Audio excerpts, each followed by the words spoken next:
Welcome to the Carl B. Phillips Show, hosted by gospel music industry veteran, recording artist, songwriter, producer, radio announcer, and actor, Carl B. Phillips. Join Carl as he talks with gospel recording artists, producers, songwriters, pastors, and other creatives about music, ministry, and life.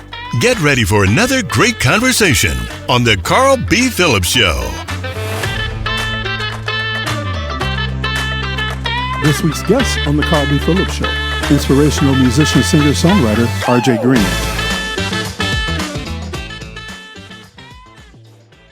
Welcome to the Carl B. Phillips Show. I am Carl B. Phillips, Uncle Carl. Today's guest is currently residing in Dallas, Texas. He is an inspirational musician, singer, songwriter, a lover of coffee, and a recording artist.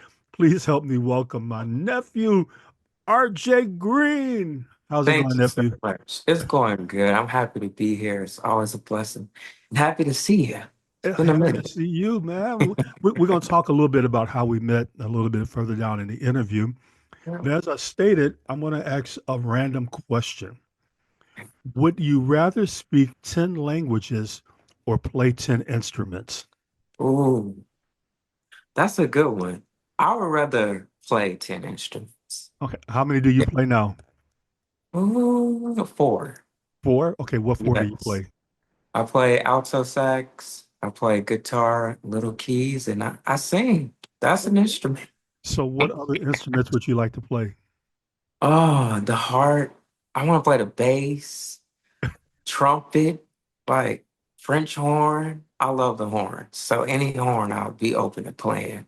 Wow. Yes. So speaking of French horn, when I was in elementary school, I decided that I was going to be a French horn player. Uh-huh. My house was 8 blocks from the school. So can you imagine me trying to carry a French horn with 8 blocks? Listen, I had friends that played French horn. I was like, no, I'll stick to something smaller. Right. How did your musical journey begin? Yeah, so it began with my dad. So my dad, he was the music director of our church, and every Saturday morning, I would hear him like practicing and playing, and I would be upstairs sleep, and I would wake up and I would run downstairs and would sit there and just watch him play and watch him practice. Mhm. And I begged for a keyboard. I just wanted to play so bad. Mhm. And they finally bought me one. So every time he would rehearse, I would grab my keyboard, run downstairs, and I would practice with them and sing with them. So that's how it started. Wow. Who are some of the singers, songwriters, and musicians you listened to growing up? Ooh, Donnie McClurkin. He was the first CD I actually ever purchased. Wow. Um, uh, my parents didn't do hip hop, rap, and we grew up in the church. So all I knew is Yolanda Adams, the Clark sisters, Kim Burrell, you know, again, Donnie McClurkin, that was Kurt Franklin. So yeah, So you let's you a true church kid. yes, absolutely. You It's go roller skating, it's going to be the gospel music. okay. When did you discover your voice as a singer-songwriter? Ooh. So again, my dad was over the choir. One day they were having rehearsal, and the lead was out. And there was a song, I believe I owe God of praise. Mhm. And one day I was just playing around while we were in rehearsal, and they was like, he can sing, he can sing. So the next Sunday, they had me lead the song. I was so scared. I used to sit behind my dad. He played the organ, so I would sit behind him and would just used to be so shy to sing. So I just stay right there and sing. And eventually I start to move from under him and out in the crowd. But I'll never forget that moment. I was scared, and till this day I'm grateful that I was able to discover. But I've always sing. I Mhm. guess I just didn't realize that I could until that moment. Yeah. Did you do any singing in school? I did, but growing up I was shy. My voice is high now, but just imagine it was really high. I was the soprano.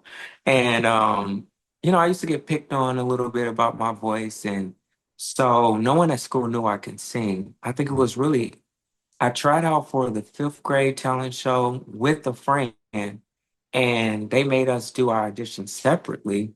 And I got in and I went for the rehearsal. I was walking up and I saw the stage and I backed out and I left. I didn't Wow. I didn't do it. So eighth grade, I finally decided, hey, I need to do the talent show. And I did it. I sung Listen by Beyonce. And the crazy part is I did it in a lower octave. The day of the talent show, they couldn't find the instrumental, and I had to sing it in the original key.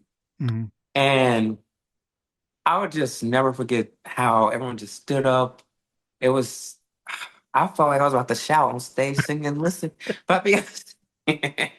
But it was a moment that people to this day talk about, and there's no footage. So, Wow. yeah, Pre-cell phone days, right?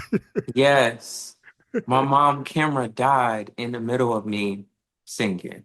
Oh, wow. Yeah, So all you have are great memories. yes.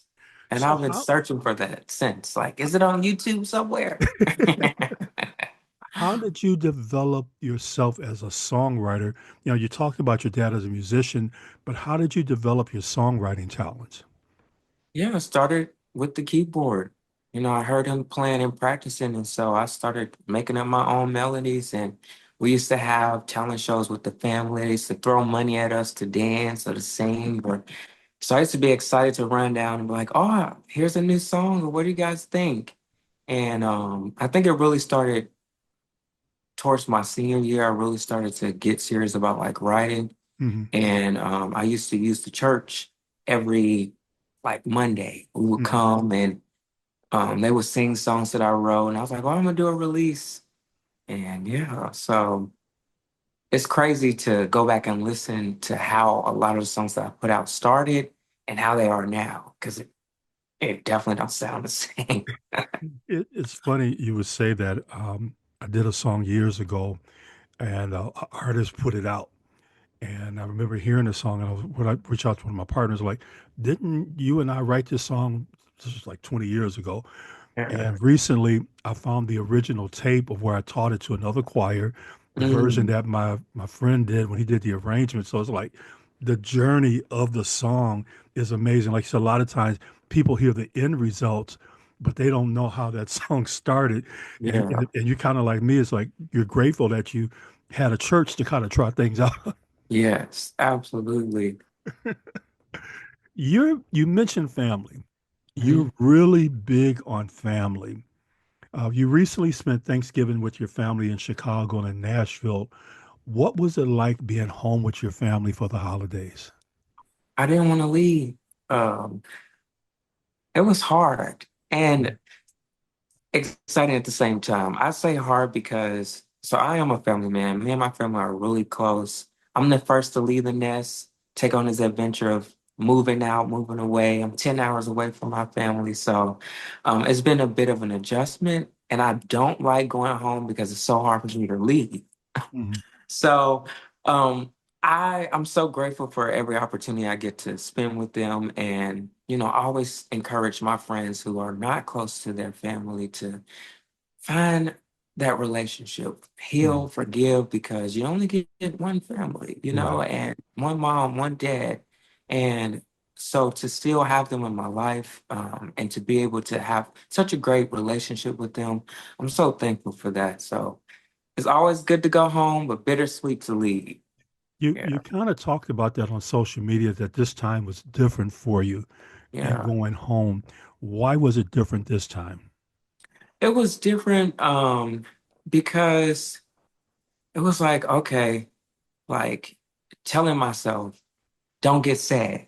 Like you took on this leap of faith, you move, you're trusting the plan that God has for you. It's gonna be okay. They're gonna be okay. I think as I get older, I'm realizing my parents are getting older too.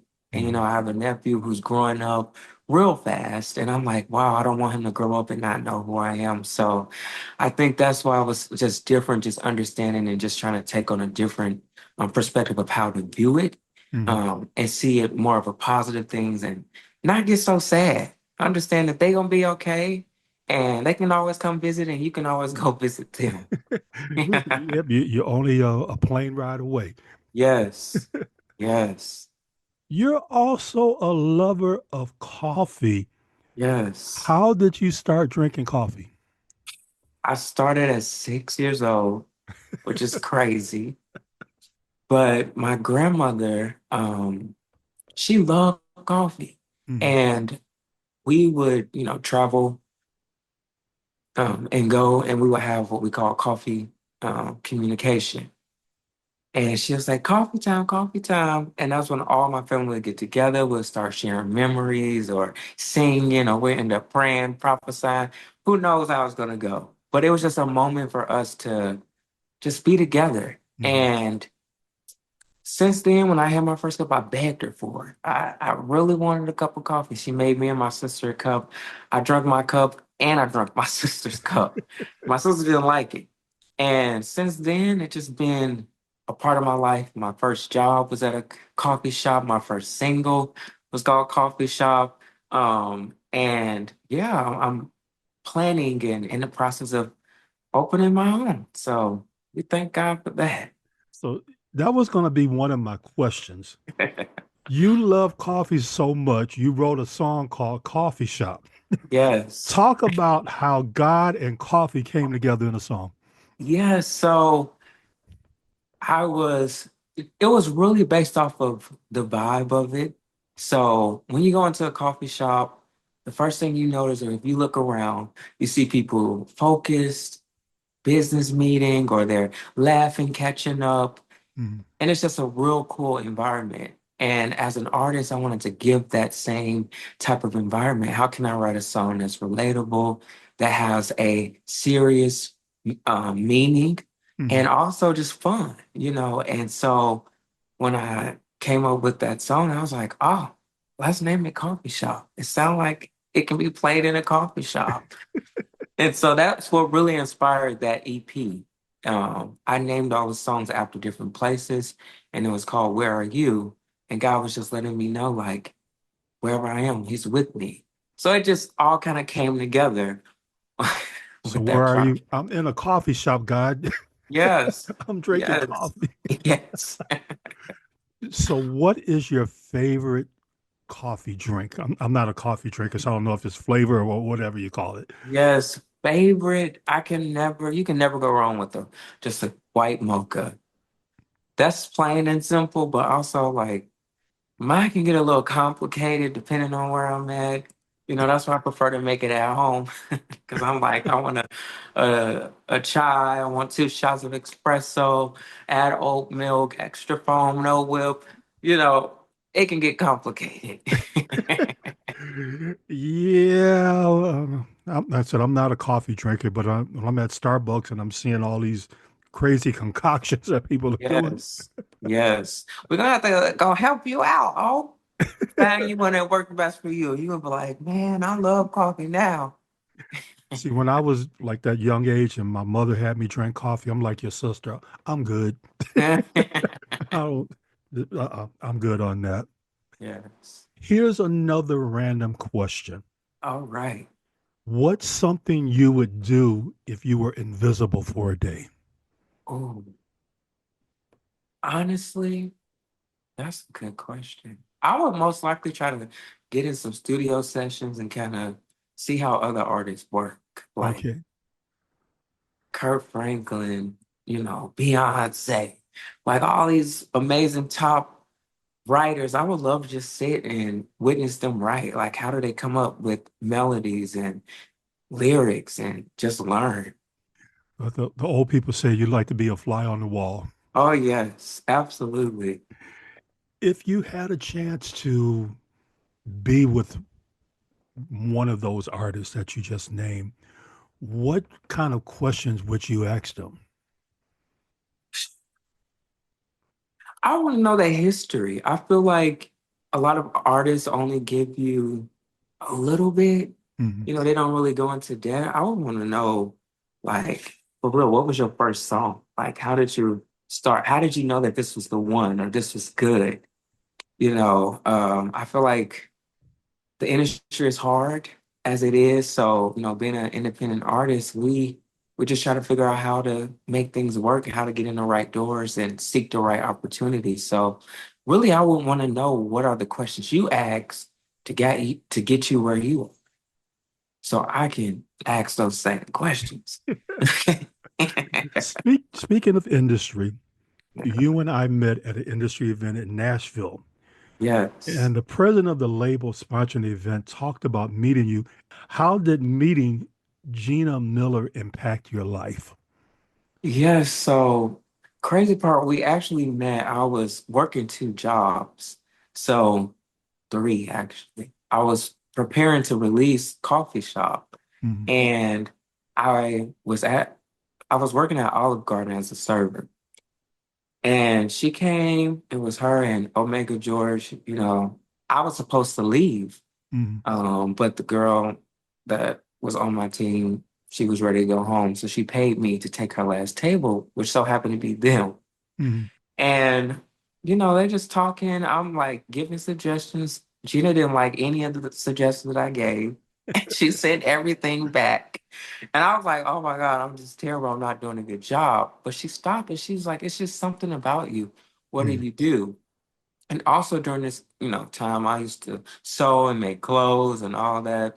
But I was like, yeah, I did that. She's like, well, can you make me something? And I was like, I don't really do that anymore. That was something I used to do. I'm now focusing on music.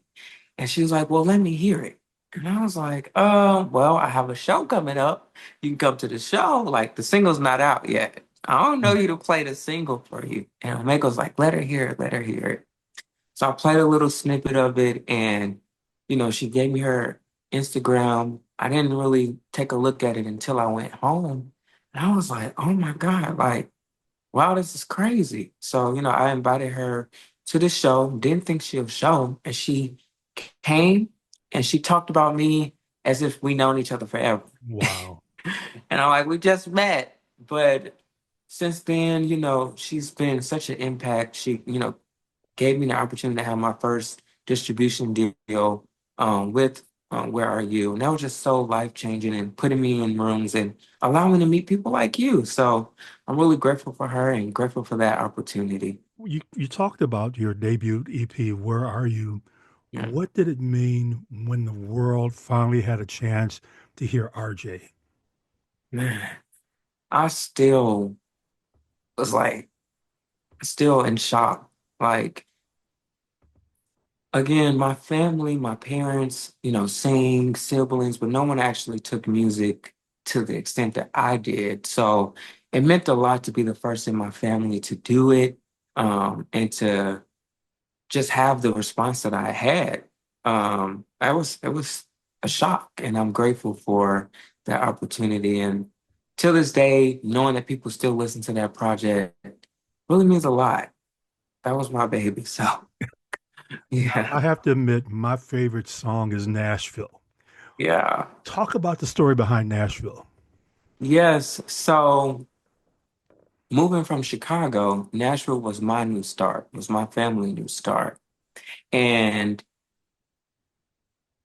when I was writing the song, I was just in a place where I'm like, all right, Lord, like I realized that again, you're not judging me, you're not criticizing me for the mess that I've made, but you're giving me an opportunity to start over.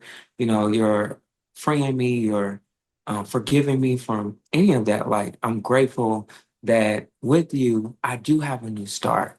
So I was like, yeah, I gotta name it Nashville. Nashville was that for me Mm, and my family coming to Nashville not knowing pretty much of anybody, but having an opportunity to start all over and make a difference and make a change for my life. mm, And so I would say that's one of my favorite too. And actually having my auntie on there too, as a reprise to encourage and to uplift me, understanding like, yeah, yes, you can change.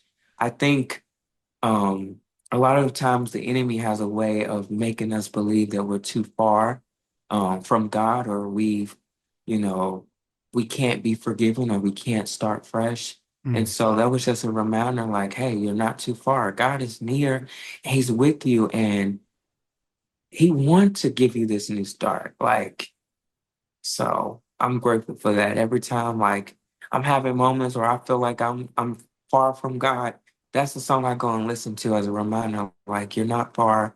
He has forgiven me already. Christ has already died Mm. for this moment. So start over, do it again, keep going.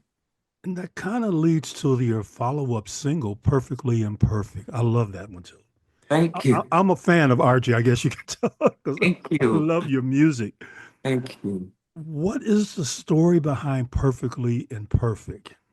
Yeah, same. Actually, it was written as well by my friend Bailey Hinton, and we. I just wanted to tell a story of like understanding, hey, we're not perfect, and God doesn't expect us to be perfect. Like He knew when He created us that we were going to sin. We were born into sin, Mhm. and so I wanted to express it's okay to be perfectly imperfect. I'm not saying that I'm going to stay where I am. I'm just acknowledging the fact that I still have room to grow. I still have things to change.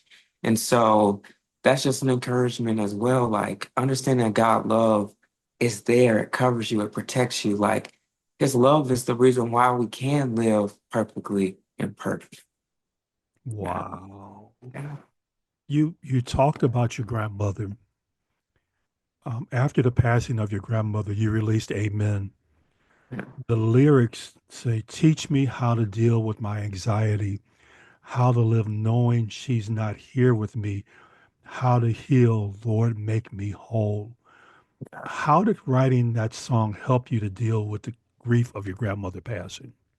Yeah, so that was really a prayer. Like it was a shock because I actually lost my two great grandmother and my grandmother around kind of the same time. Mhm. So on my mom's side, that's my grandmother on my mom's side, her mom passed away and she told my aunt, she was like, if my mom leave, I want to go with her. Wow. And it kind of happened like that. So really, we didn't have time to grieve. We didn't have time to process a lot that was taking place within my family. And I would never forget, like I would just have random days of like feeling just terrible. I would just cry and cry and cry. And that was my prayer. I was praying that to God, like, help me deal with this. I don't know what to do. I never experienced this type of pain. I wasn't expecting Mhm. her to leave so soon. Help me to deal with this. And so after writing that song and honestly seeing the impact of how it blessed other people who's also dealing with grief, it helped me on that level too. Like understand like it's important to grieve. It's okay to grieve. It's just learning how to grieve properly and how to use prayer. So listening to that every day, constantly reminding myself and asking God to make me whole in that situation, you know, they always say we grieve wrong. We're supposed to celebrate and cheer when people pass and leave, and we're supposed to cry when people are born into the world. And we do the opposite. So Right. this song just really helped me to just process that, and I'm grateful for it. Honestly, it was all God, literally. It's interesting because in the church world, you're taught to be strong, Yeah, especially as men, where we're not allowed to show grief. Did you feel that pressure as you were grieving? Like, okay, I got to be strong for my family. I got to be strong for this. I got to be strong for that. Did you feel that pressure? definitely. Yes, especially for my mom. Mhm. She lost her dad, years ago, and then losing her mom. Like, wow, she don't have any parents left. I couldn't imagine how that feel. And yeah, I was like, Lord, there were days I wanted to call her when I'm having an anxiety attack or panicking. I'm like, I can't call her. Mhm. Like, I have to deal with this because I know she's feeling just as much pain as I am. And also, just being spiritual, I realized early on that a lot of the pain, and sometimes I will feel other people's pain. There will be times where I'm having a moment, don't understand, and have to literally take it to God. And then I get a call from a friend like, I just been really depressed today. I'm Wow. like, oh, I felt that. I knew that. So I also felt like a lot of the pain and a lot of the tears that I was crying in those moments where I couldn't control myself. Mhm. was feeling my mom's pain, feeling my dad, who also had to be strong for my mom. So it was tough. And writing that song helped me release a lot of that unwanted pain that I was feeling and the pain that I had for me that I couldn't release as well. So when you think about the grieving process, the five stages of grief talk about that place of acceptance. Do you feel that in your grieving process you've gotten to that place of accepting what has happened with your family, with the passing of so many family members? Yes. And for me, it's always weird because it's always, I have a dream. And I had a dream my grandmother was talking to me and letting me know that everything is going to be okay, and that always just, I'll wake up, I'll cry, and I just accepted the fact, okay, I understand I still have a life to live and a legacy to create as well. And I just want to remember her legacy. So that's why coffee is so important to me because of her.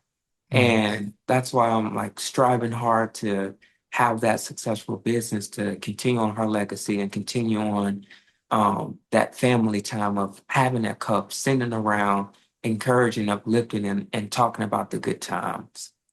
Yeah.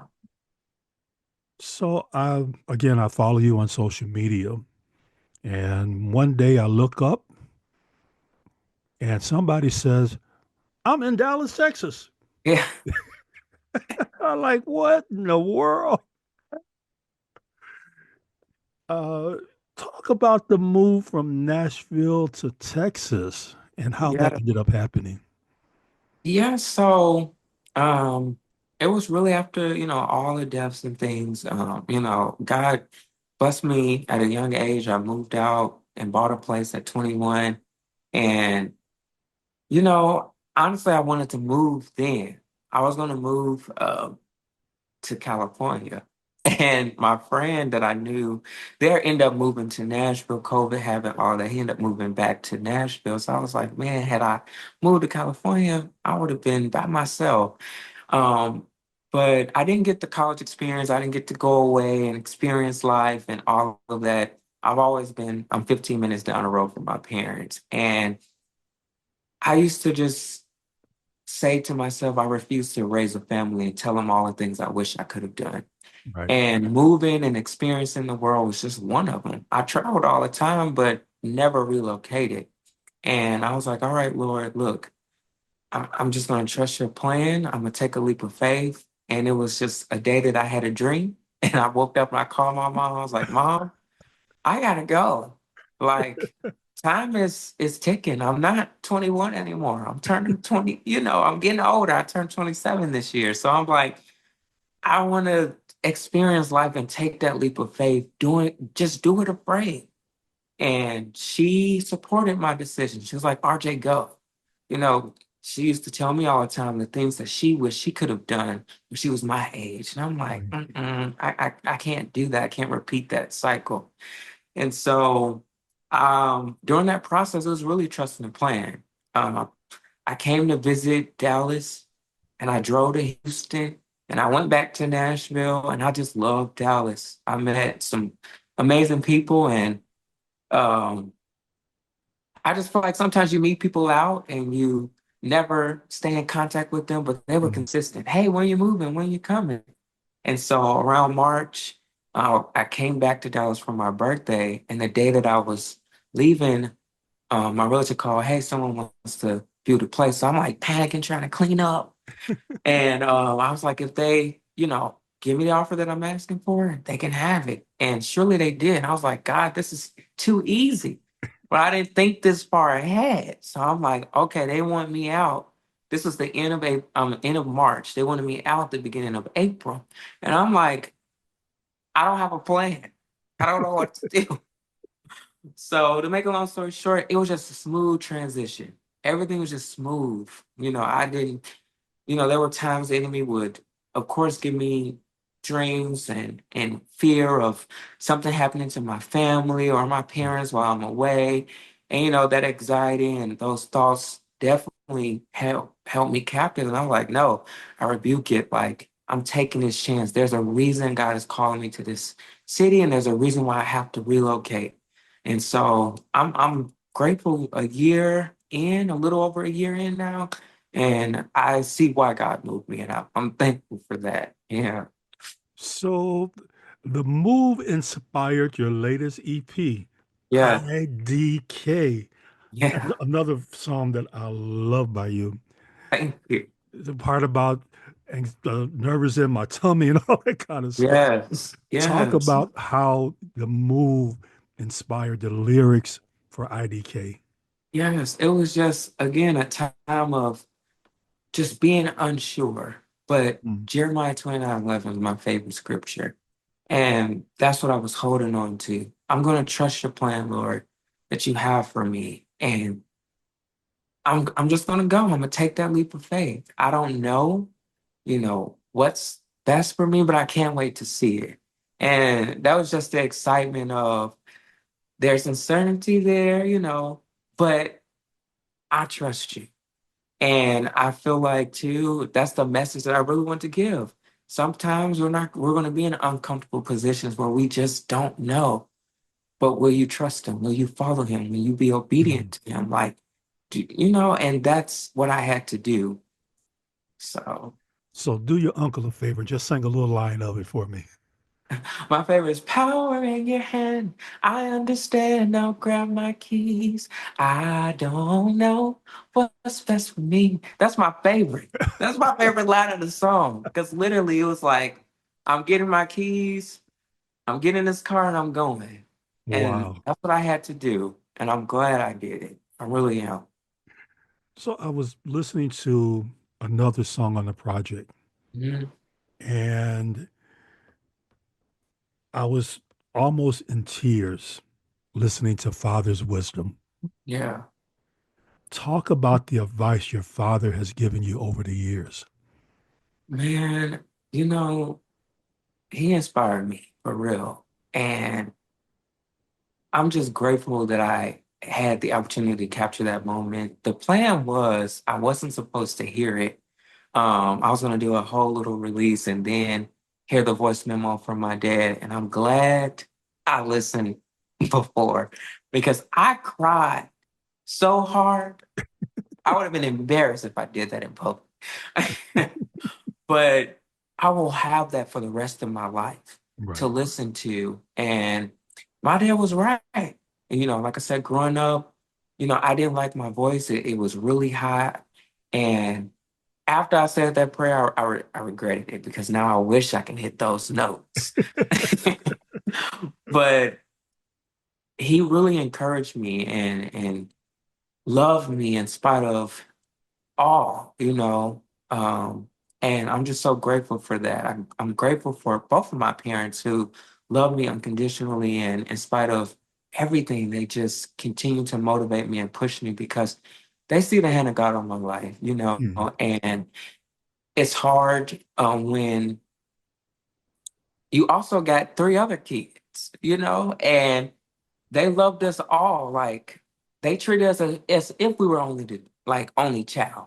Wow. No, I had three other siblings. So, I'm grateful for just that opportunity for him to do that for me. And I listen to that when I'm sad and when I'm feeling down or feeling defeated.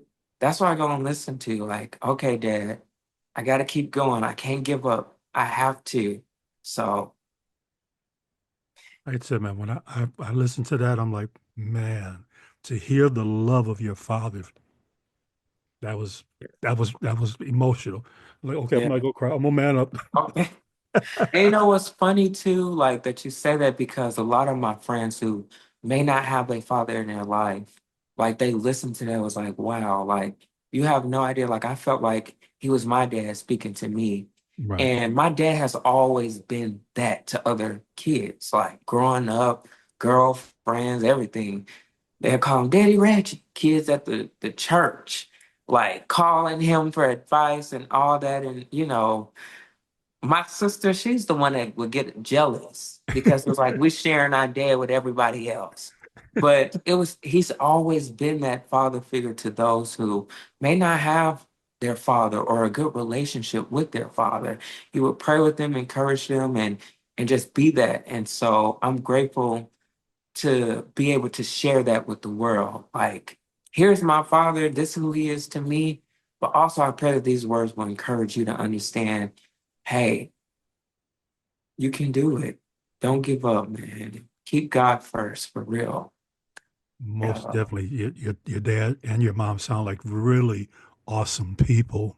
Yes. One other thing that happened since moving to Dallas was SoFar. Yeah. So I was in Dallas and I'd seen you doing SoFar. I was like, I'm gonna go to this SoFar concert. I had no idea what it was. But after experiencing the live event, I'm like, this is so cool. Yes. Talk about your involvement. Talk about what SoFar is and your involvement with it. Yes. So far is just an opportunity for indie artists to be heard. Like, they're all over the world, which is Right. crazy, but you can go, you don't know who the artist is, you don't know the location until like 48 hours before the show. And it just gives people the opportunity to be open-minded because you don't know what you're going to hear. And it really helps artists like me because, I am, inspirational, Christian, whatever we want to call it. But I can say it's a little challenging to get in certain rooms because I don't fit gospel and I don't fit R&B. So this really gave me the opportunity to be heard. And Mhm. I finally decided to apply. It took a little minute. It took a little going to shows to shake hands and to meet the right people. But when I finally was able to do my show, I said I wanted to do it within the first year of being in Dallas, and it happened. Mhm. And it was such an amazing experience to be able to sing new music and just be in that type of environment where I felt the love. I felt like my message was actually heard. They're really big on, no talking during the artist or getting up, like Right. respecting the artist and really hearing what they have to say. And I think I've never been to a show that this happened, but someone in the audience actually spoke out and was just saying how my music and meeting me has just inspired them. They needed that. And that just touched me so much. And I'm like, man, I can't wait to do it again. So we're working on booking my next SoFar show. So, SoFar is in Detroit. Yes. I'm believing for my nephew to do a SoFar in Detroit. Listen, absolutely. I would love that. So, Yeah. so apply because I know the artists can apply for different cities. Yes. So, apply and come on, hang out in Detroit. Absolutely. So, what's next for RJ? What's next? Really focus on pushing the project IDK. Um, Social media is tough. So you have to just stay consistent with posting and getting it in the right hands and the right ears. So I kind of took a little step back from pushing it as much. So getting back to pushing it and just writing and collaborating. I feel like a lot of independent artists, we don't collaborate as much as we need to. And it's Right. because everybody want to be the star. And honestly, I tell people all the time, I'm open for collaboration. I can't wait to work with other people. So I'm definitely looking for opportunities to create with other artists and just create that atmosphere and that space for people to just collab and make music and do what we love. So, I definitely encourage you to continue to get out. Um, I'll never forget the event that we met at. Yeah. Um, that opened up so many doors for me just being there. The relationship that you and I have, the relationship with Omega and Gina, different ones, just by getting out, that's what creates opportunities. And I think a lot of times as artists, we think we can just put out music and sit at home and it's going to Mhm. bless the world. You definitely got to get out. You definitely got to get out. So I encourage you to do that and apply to sing in Detroit. Absolutely. Yes. I can't wait. So, how can people get your music? How can they reach you? And how can they follow you on social media? Yes, so it's RJ Green official is RJAY. Okay. People like to say RJay for some reason. I don't know why, but it's RJay Green Official. And my music is available on all streaming platforms. You can also like my website, RJay Green Official. I have merch as well. And yeah, I'm excited. I'm hoping to connect. And again, if you're an artist out looking just for an opportunity to work with another artist, I'm here. I'm excited. Okay, Yeah. and how can they contact you? Is it through social media or through your Yeah, so website? social media, you can email me, bookrjgreen@gmail.com, or like I said, my website, rjgreenofficial.com, Instagram, rjgreenofficial. Everything is pretty much the same. Facebook, RJ Green. So yeah. So before we wrap up, I Mhm. want you to speak to someone about how to move forward when they don't know what's best for them. Yeah. Again, hold on to Jeremiah 29:11. Let that be your portion. God already knows the plans that He has for you. And knowing that already should make you excited about your future and the things that, you see for yourself. I want to give a shout out to my church. We're officially changing our name to Awaken Church, but it's currently Calvary Church here in Dallas. And I just want to thank them because my pastor, he's been really talking on just changing our language and how we pray. I Mm. used to pray and beg God, and now I'm praying and I'm thanking God for the things He's already done. Mm. Christ has already provided. And so, really, He just wants you to be active. Write the vision down for real. Take time to really write out and begin to speak what you see for yourself. I have a journal, and every day, in the morning when I pray, I read. It says I imagine myself. And I just go Wow. through the list of the things that I imagine for myself. And also, I was just reminded today talking to my friend, everything that I said I want, I got. Mm. Even down to my puppy. I said I wanted a golden doodle, and crazy enough, I found a golden doodle on Craigslist. And these dogs are expensive. I hear people paying 13, 14. You will never believe how much I paid for him. $300. Wow.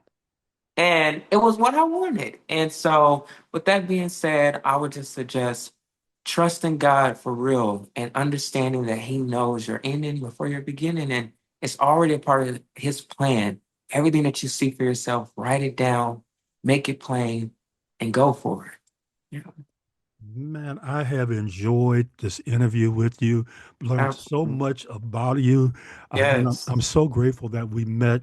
I think it was around 2018, 2019, somewhere around there. Again, I have followed you. I am a fan of your music. I want you to know that I'm proud of you, man, on all Thank that you've accomplished. You have put out some great music. And like I said, I love what you're doing. So be encouraged. you. I'm looking forward and believing God for the collaborations as you get out and start meeting people and doing more things. Who knows? Yes. Maybe Unc and you can get together and do something down the road. Absolutely.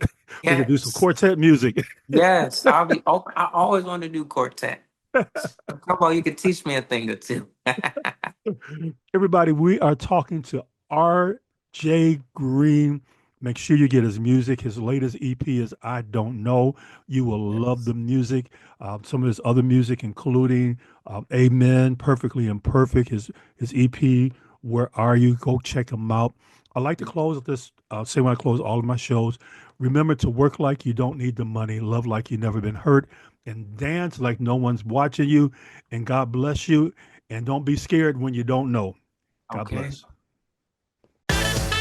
The Carl B. Phillips Show is produced by Carl B. Phillips for Prove Me Productions. For more information about Carl B. Phillips, visit carlbphillips.com. Subscribe to The Carl B. Phillips Show on YouTube or your favorite podcast outlet.